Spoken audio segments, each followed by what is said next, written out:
जय हिंद। सबसे पहले मैं आपके अपने चैनल वज्र डिफेंस एकेडमी की तरफ से वेलकम करता हूं।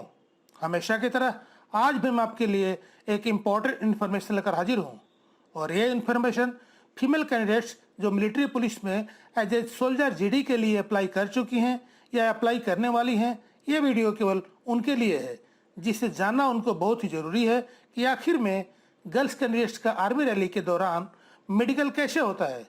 उसे मैं डिटेल से समझाने की कोशिश करूंगा। हो सकता है वीडियो थोड़ी लंबी हो जाए, लेकिन इसे स्किप मत कीजिएगा, इसे बारीकी से समझिएगा, क्योंकि अगर आपने वीडियो को स्किप कर दिया तो शायद हो सकता है कि वो पॉइंट्स, वो बिंदु आपसे छूट जाए जिससे जानना आपके लिए बहुत ही ज़रूरी है।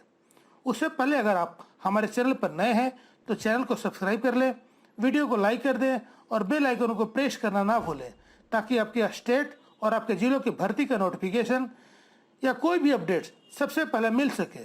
जैसा कि आपको मालूम है, जो बच्चे आर्मी, एयरफोर्स, नेवी या किसी और अन्य पैरामिलिट्री फोर्स की तैयारी कर रहे हैं, मैं केवल उनके लिए ही भर्ती से रिलेटेड लेटेस्ट न्यूज़ लेकर आते रहता हूं।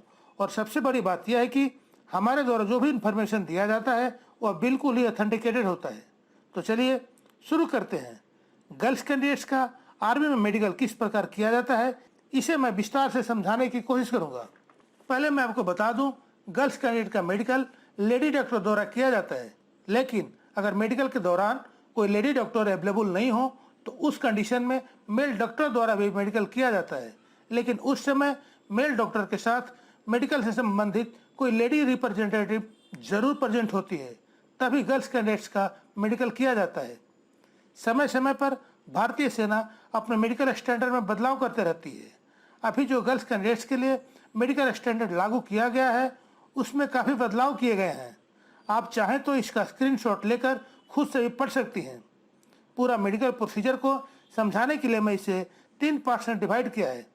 पहला मेडिकल स्टैंडर्ड, दूसरा मेडिकल पॉलिसी एंड तीसरा मिसलेनियस पॉइंट्स।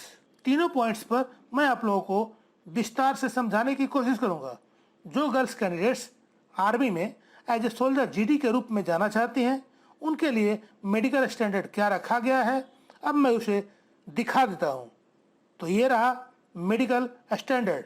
जो फीमेल या गर्ल्स कैंडिडेट्स आर्मी में जाना चाहती है, उनके लिए भारतीय सेना द्वारा एक मेडिकल का पैमाना निर्धारित किया हुआ है कि अगर फीमेल कैंडिडेट्स इस पैमाने पर सही पाई जाती हैं तो उनको फिट किया जाता है और उनको आर्मी में सर्विस करने का मौका मिलता है।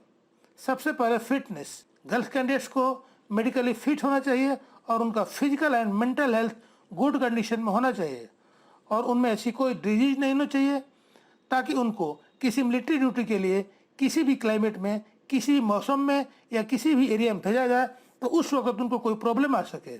मेडिकल के दौरान अगर फीमेल कैंडिडेट्स में इस प्रकार का कोई मेडिकल प्रॉब्लम्स डॉक्टर्स को दिखाई देता है तो डॉक्टर द्वारा मिलिट्री हॉस्पिटल, कमांड हॉस्पिटल या फिर बेस हॉस्पिटल में मेडिकल रिव्यू के लिए रेफर किया जाता है। गर्ल्स कैंडिडेट्स को 14 दिन के अंदर नॉमिनेटेड हॉस्पिटल में जाकर मेडिकल रिव्यू कराने होते हैं। अगर कैंडिडेट्स वहां से मेडिकल फिट होकर आ जाती हैं तो उस कंडीशन में कैंडिडेट्स को एक बार फिर भर्ती दफ्तर आना होता है और वहां पर मेडिकल फिटनेस सर्टिफिकेट डॉक्टर को दिखाने होते हैं। उस वक्त एआरओ द्वारा मेडिकल कार्ड इशू करते हैं और वो अपने कॉमन एंट्रेंस एग्जाम यानी रिटन एग्जाम के लिए अप्लीकेबल हो जाती हैं। दूसरा है जेंडर। मेडिकल के दौरान गर्ल्स कैंडिडेट्स का जेंडर टेस्ट होता है। उस दौरान गर्ल्स कैंडिडेट में मेस्कुलाइन कैरेक्टरिस्टिक्स या मर्दाना विशेषताएं पाया जाता है तो उस कैंडिडेट्स को अनफिट माना जाएगा।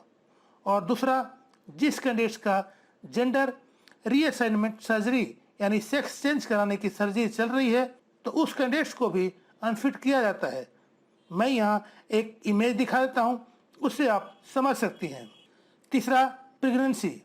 अगर फीमेल कैंडिडेट्स मेडिकल के दौरान प्रेग्नेंट पाई जाती हैं तो उनको डिस्क्वालीफाई किया जाता है और उनकी उम्मीदवारी को भी रिजेक्ट किया जाता है। इसलिए कैंडिडेट्स को रैली में आने से पहले प्रेगनेंसी सर्टिफिकेट लाने को कहा जाता है, जो एक गवर्नमेंट एमबीबीएस डॉक्टर द्वारा बना हो।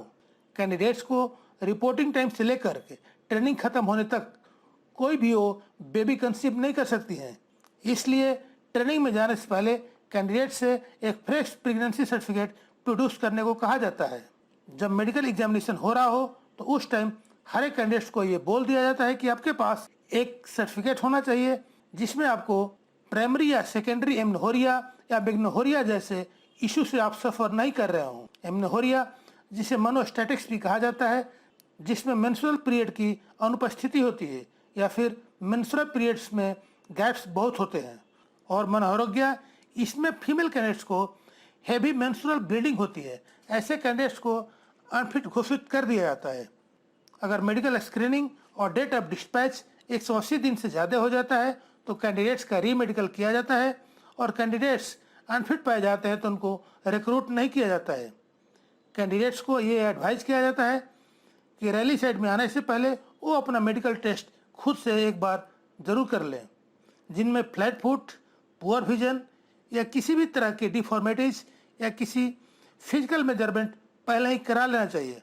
और कैंडिडेट्स को ध्यान रखना चाहिए कि रैली में आने से पहले कैंडिडेट्स का दांत, कान अच्छी तरह से साफ हों। तो ये था फीमेल कैंडिडेट्स के लिए मेडिकल स्टैंडर्ड। अब मैं मेडिकल के दूसरे पार्ट्स यानी मेडिकल पॉलिसी के बारे में समझाने की कोशिश करूँगा और इसे दिखा भी देता हूँ। तो ये रहा वो मेडिकल पॉलिसी।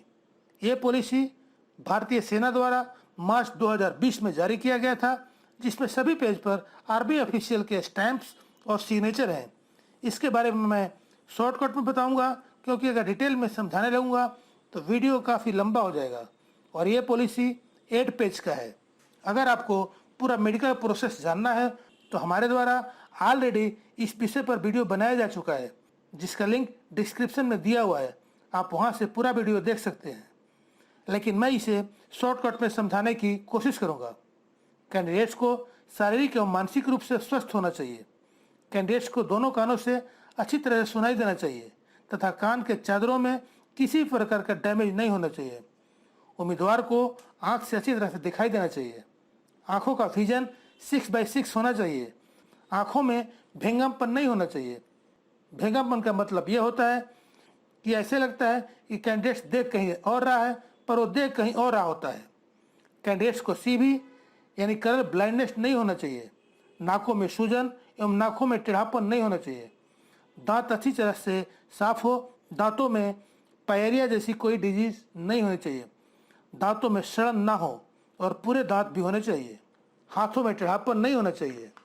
हाथों की उंगलियों और पैरों की उंगलियों में कोई टेढ़ापन ना हो। स्पीच में कोई तुतलापन ना हो। हर्निया जैसी बीमारी ना हो। एंड कैंडिडेट्स को पाइल्स, जिसे बवासीर भी कहते हैं, इस प्रकार का भी कोई डिजीज ना हो। हाथ तथा पैरों के नसों में सूजन भी ना हो।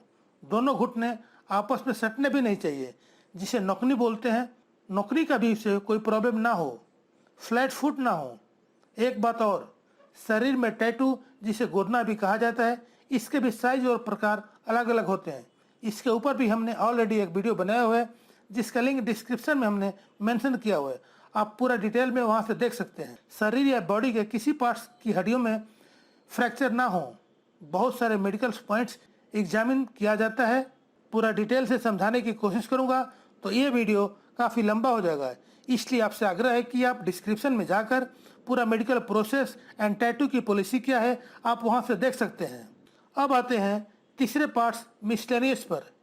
मेडिकल के समय अगर कोई गर्ल्स कैंडिडेट्स पीरियड से गुजर रही होती हैं और वो इस प्रॉब्लम को मेडिकल अफसर से बताती हैं तो इस कंडीशन में मेडिकल अफसर द्वारा एक अलग से डेट दिया जाता है। फिर उस दिन उस कैंडिडेट्स का मेडिकल किया जाता है, क्योंकि भारतीय सेना किसी के साथ कोई भेदभाव नहीं करती है। मुझे आशा है हमारे द्वारा दिया गया इन्फॉर्मेशन आपके लिए फ़ायदेमंद हो सकता है। तो चलते चलते यही कहूँगा कि अभी तक आपने हमारे चैनल को सब्सक्राइब नहीं किया तो चैनल को सब्सक्राइब कर लें, वीडियो को लाइक कर दें और बेल आइकन को प्रेस कर दें। ऐसे ही प्यार बनाए रखें। अभी तक के लिए इतना ही। मिलते हैं नेक्स्ट वीडियो में एक नई अपडेट के साथ। तब तक के लिए जय हिंद, जय भारत, भारत माता की जय, वंदे मातरम।